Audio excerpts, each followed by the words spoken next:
Alright, so searching around on Google and I saw a question people are asking a lot. Anyway, it's how do you connect the hose to an air compressor? You see this right here? Okay, it's got a little sleeve on it that you pull back, and you got a nipple.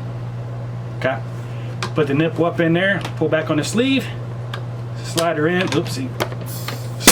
Ha! I did not get it in there. There we go. Slide her in, and now she's connected. You'll notice a hissing sound, right? You're going to want to get rid of those hissing sounds. We'll show you how to do that here in a second. We've got a quick connect on here, so we can just connect the hose real quick and easy. That's how you connect the hose to the air compressor. Pretty simple. As far as attaching a tool after that,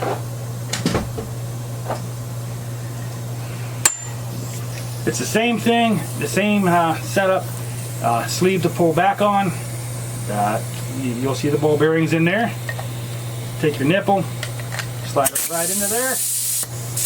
Oopsie. And then let that sleeve come back forward, and that'll give you a nice secure connection. Here again. We'll get into why there's that hissing noise here in a second. But as far as for now, no need to. That's how you connect the hose to the compressor. To get it out, you just release that back again, pull that sleeve back, and pull this out. You'll hear, and that's just it, bleeding off the excess air.